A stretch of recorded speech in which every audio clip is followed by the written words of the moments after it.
Emil, apa sih yang melatar belakangi ya buat ladang ini sebenarnya? Pengen tahu nih kita ya.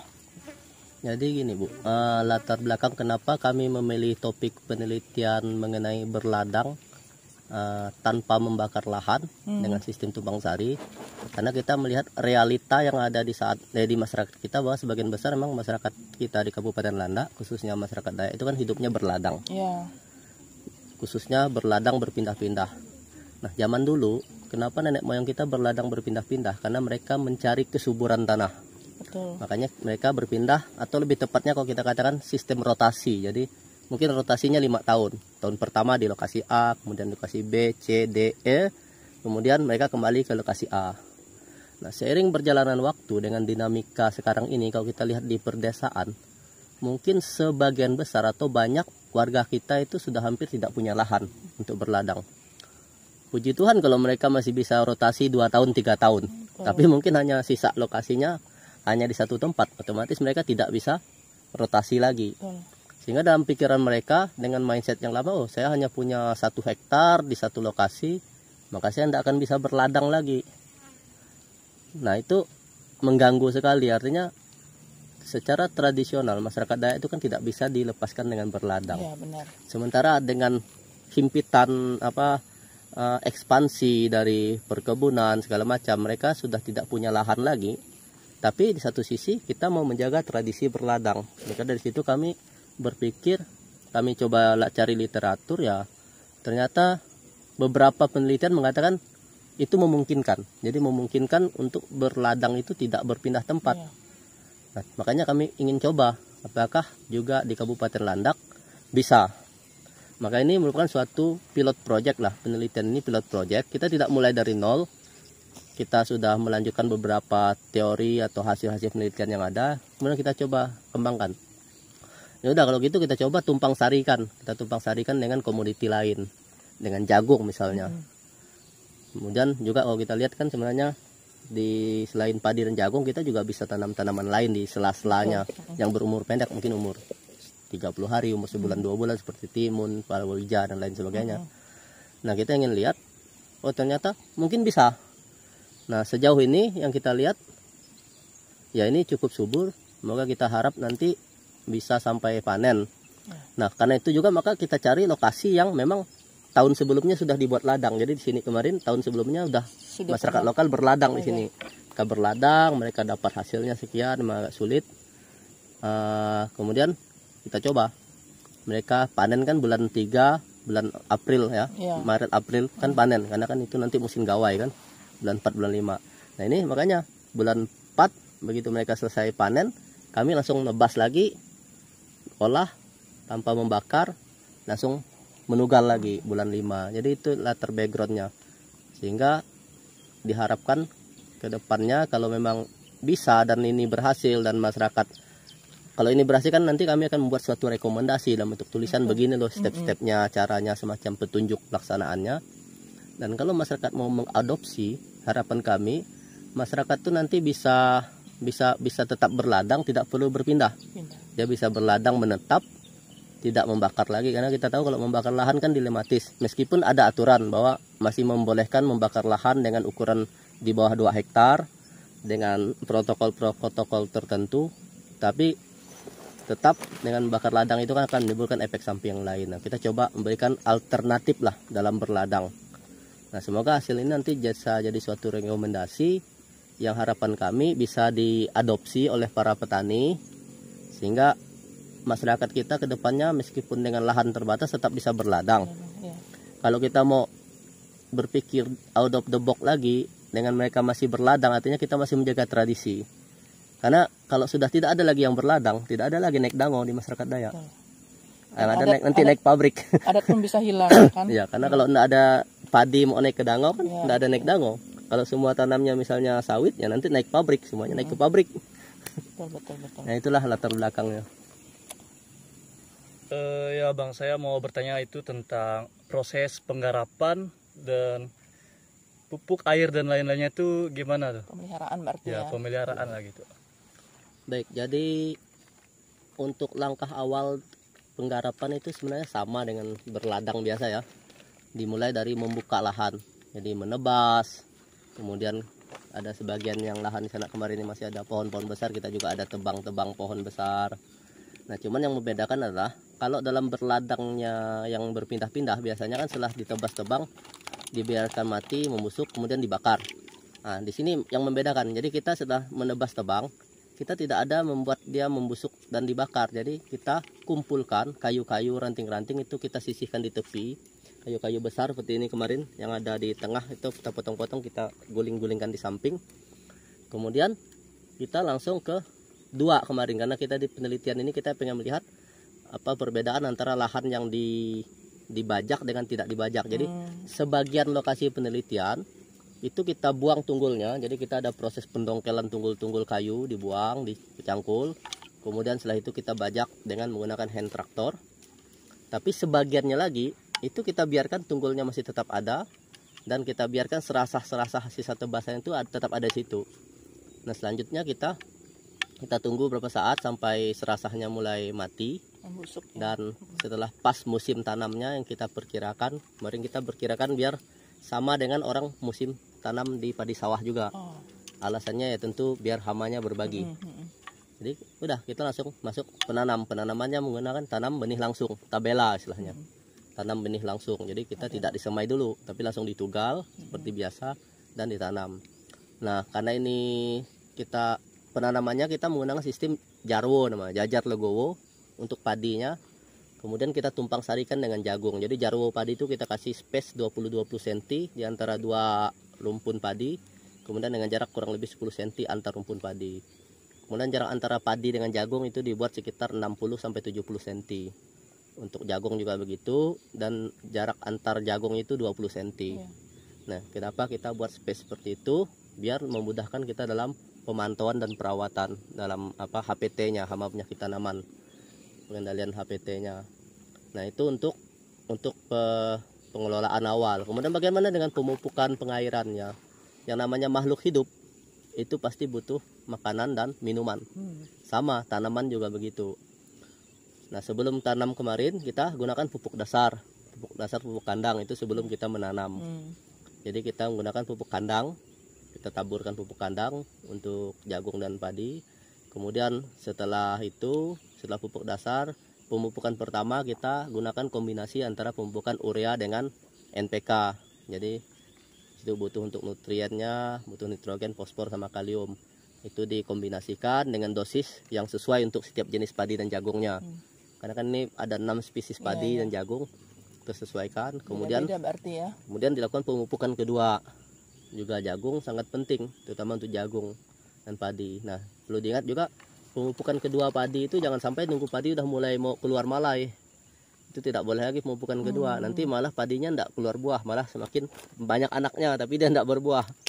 Nah, itu ada inilah, ada timingnya, ada dosisnya yang penting untuk pemupukan dan perawatan.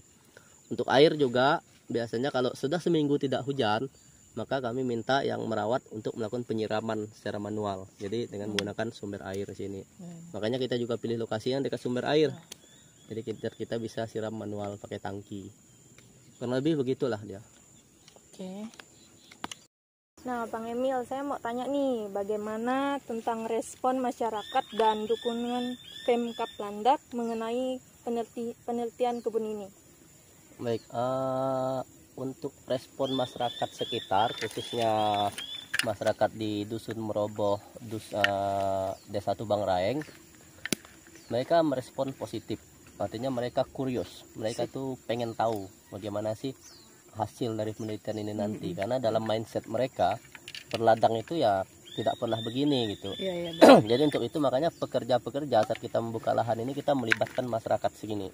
Jadi ibu-ibu kelompok tani, bapak-bapak para petani di Meroboh dan Tubang Raeng itu kita libatkan untuk ikut dalam mulai dari pembukaan lahan sampai menebas sampai merumput. Nah itu mereka terlibat. Jadi harapan kita juga nanti biar ada transfer knowledge gitu, transfer pengetahuan. Jadi mereka mengalami bagaimana proses seperti ini. Dan nanti mereka tahu, dan harapan kami ke depannya mereka juga nanti bisa berbagi. Jadi respon mereka positif, tapi mereka itu sangat kurios. Kurios itu apa? Penasaran. Ingin tahu gimana sih nanti hasilnya ini, apakah akan sama seperti beladang biasanya mereka. Nah, tapi tentu juga mereka kan karena ini sesuatu hal yang baru bagi mereka. Mereka bertanya-tanya kadang, kok harus gini sih? Kok habis nebasnya gini?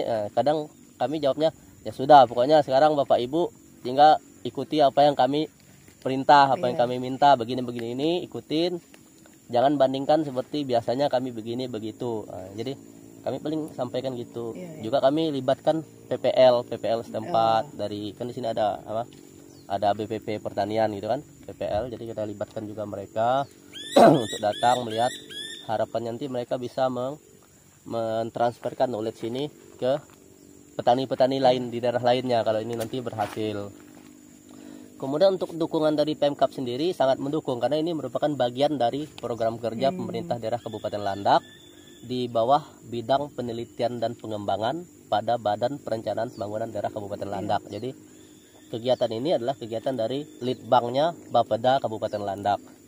Nah, memang tupoksinya Badan Penelitian Pengembang itu adalah salah satunya memberikan rekomendasi untuk mengambil kebijakan bagi pimpinan.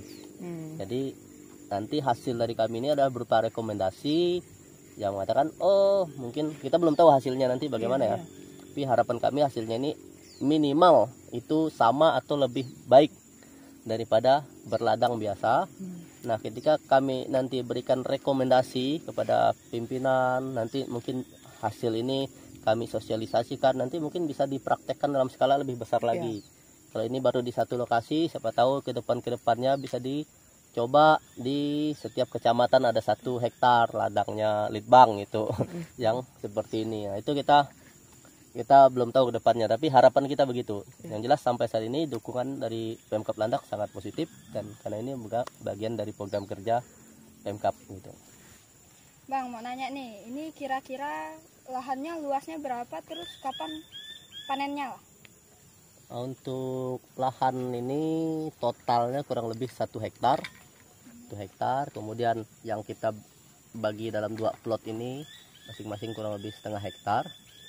Kemudian untuk perkiraan panen ini kan kita menanamnya bulan 5 tanggal 5 Mei. Beberapa jenis padi ini dia berbeda-beda sebenarnya tanamnya. Ada yang 110 sampai 120 HPT hari HST hari sesudah tanam. Jadi kita perkiraan panen untuk padi ini akhir Agustus tanggal 27 sampai tanggal 30 itulah. Itu kurang lebih untuk padi. Untuk jagung manis kita akan panen dalam 2-3 hari lagi. Tapi untuk jagung hybrida ini kan kemarin jagung kita nanamnya mundur. Jadi 14 hari sesudah tanam padi baru kita tanam jagung. Karena jagung ini umurnya sedikit lebih pendek dan harapan juga nanti akan panennya juga akan bersama dengan padi. Jadi akhir Agustus kita panen, bulan 9 kita gawai lagi. Begitu harapannya. Jadi 2 kali nanti gawai setahun bukan sekali. Baik Bang Emil, ini saya mau bertanya, jika nanti ini penelitiannya terutama untuk tanaman tumpang sari ini berhasil dari Pemda Landak, itu nanti bagaimana untuk kedepannya? Baik, di bidang Litbang kita setelah penelitian ini selesai, nanti kita akan ada namanya seminar hasil penelitiannya, seperti penelitian juga skripsi atau apa mahasiswa ya. Kemarin kita juga sebelum memulai kita ada seminar proposal, kita mendapat masukan-masukan. Nanti di akhir kita akan melakukan seminar hasil penelitian, seminar akhir hasil penelitian. Kita akan mempresentasikan hasil penelitian kita. Dan setelah itu nanti kita akan jadi suatu dokumen, namanya dokumen hasil penelitian. Nah, berdasarkan dokumen hasil penelitian itu, maka bidang Litbang akan membuat namanya sebuah dokumen rekomendasi kebijakan terhadap hasil penelitian ini. Nah, langkah kedepannya ada 2. Pertama, kita akan melakukan namanya sosialisasi dan diseminasi hasil-hasil kelitbangan. Itu adalah salah satu program kerja Litbang juga, bagaimana kita mensosialisasikan dan mendiseminasikan hasil-hasil penelitian yang ada kepada masyarakat yang lebih luas, kepada pihak yang berkompeten, bisa para petani, bisa para penyuluh pertanian, bisa juga dengan mengundang pihak dinas pertanian segala macam, dan juga masyarakat, para kelompok tani. Dan juga dari sisi pemerintahan, bagaimana kita mengencourage para pengambil kebijakan agar bisa mendukung policy dari sisi kebijakan untuk bagaimana para petani kita di encourage untuk tetap disupport atau dibantu untuk tetap bisa berladang tapi mencoba teknik baru ini seperti ini. Nah, itu 2 langkah yang akan kita ambil ke depan. Tentu 2 langkah ini harapan akhirnya adalah masyarakat kita nanti akan ada shifting, karena mau tidak mau perubahan itu pasti terjadi. Benar. Kita lihat luas lahan semakin sempit, populasi manusia semakin meningkat, kemana lagi kita mau rotasi lahan berpindah-pindah? Paling tidak kalau mau pindah-pindah berladang 1 hektar kan harus punya 5 hektar. Kalau hanya punya 1 hektar lahan, ya sudah, kita bagaimana membuat berladang ini seperti orang berkebun juga, menetap di satu lokasi seperti orang bersawah tetap di situ. Ya tentu kita gunakan teknologi itu support. Nah, rekomendasi inilah yang nanti kita ingin sosialisasikan juga, dan tentu juga kita bisa undang teman-teman seperti misalnya teman-teman yang nge-vlog atau apa, itu bantu mensosialisasikan, jadi orang jadi tahu. Iya, benar. Oh, begini loh, ternyata berladang itu bisa ndak berpindah-pindah. Jadi saya rasa itu yang paling penting, dari ada sosialisasi dan diseminasi kepada pihak-pihak lain sehingga mereka mau mencoba, karena kan kita udah kasih contoh. Dan dari sisi pemerintah kabupatennya tentu dukungan kebijakan itu yang penting. Mungkin itu. Pertanyaan terakhir nih Bang Emil, apakah sudah pernah nih ladang seperti ini dibuat di Kabupaten Landak, atau ini kali pertama yang pernah dibuat? Untuk di Kabupaten Landak ini sepengetahuan saya ini baru pertama kali sistem pembukaan lahan tanpa membakar untuk bertanam padi dengan sistem tumpang sari, padi dan jagung. Dan kalau di tempat lain di Indonesia ada beberapa wilayah, tapi saya lupa pastinya, mereka ada mencoba melakukan juga dan sudah menghasilkan juga semacam rekomendasi. Tapi kan karena karakteristik iklim cuaca yang berbeda di tempat lain, makanya kita perlu mengulang dengan metode yang ada, kemudian kita modifikasi, kita cek bagaimana untuk di Kabupaten Landak, apakah juga memungkinkan, dan kalau memungkinkan bagaimana sih detail, termasuk tadi dari sisi perawatan buka tahan segala macam, kan tentu akan ada perbedaan variasi. Nah, itu yang mau kita harapkan dari hasil penelitian ini. Tapi kalau untuk di Kabupaten Landak sendiri, sepengetahuan saya ini yang pertama kita lakukan. Pak Devi, sebagai perwakilan masyarakat di sini, bagaimana tanggapan Bapak dengan penelitian yang dilakukan oleh Litbang Bapeda Landak ini? Silakan Pak. Ya, kalau menurut saya cukup bagus, tanpa lahan ladang itu tanpa dibakar, dan contohnya hasilnya cukup memuaskan untuk sebagai contoh untuk ke masyarakat, untuk masa ke depannya nanti gimana masyarakat untuk menanggapinya. Tapi kalau menurut saya lebih bagus. Apakah sebelumnya Pak Devi tahu nih model berladang seperti ini? Ya, awalnya sih belum tahu. Ini pertama kalinya untuk desa Tumaraing. Ya, ini yang kalau dulunya orang beladang tuh cara membakar pindah-pindah tempat. Kalau ini tanpa orang Bapeda tuh langsung mengarahkan tanpa dibakar, baru pertama kali untuk mempelajari, kasih contoh dengan masyarakat gitu aja. Kira-kira Pak Devi setuju enggak dengan cara seperti ini, dan baikkah kira-kira menurut Pak Devi? Ya, kalau awalnya saya tuh kurang yakin pesimis, gitu ya, kurang yakin, tapi setelah dijalani ya ternyata bisa gak meyakini untuk masa ke depannya. Terima kasih. Ya, sekian pertanyaan dari kami semua yang telah bertanya tadi kepada Bang Emil tentang kebun ini, bagaimana ke depannya dan semuanya. Semoga apa yang disemogakan tersemogakan lah ya. Begitu. Ya, bisa menjadi percontohan dan benar-benar dilakukan oleh masyarakat kita di Kabupaten Landak, mengingat lahan yang sudah semakin sempit tadi. Terima kasih Bang Emil sore ini. Selamat sore. Semoga kita bisa bertemu lagi.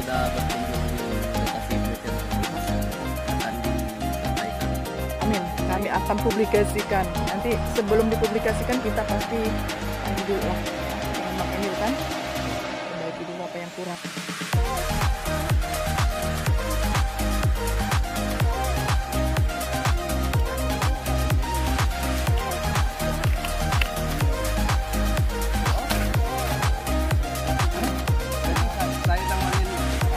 Oke, kamera action. Halo, Bang Odil, Bang Emil. Oh, tak bisa.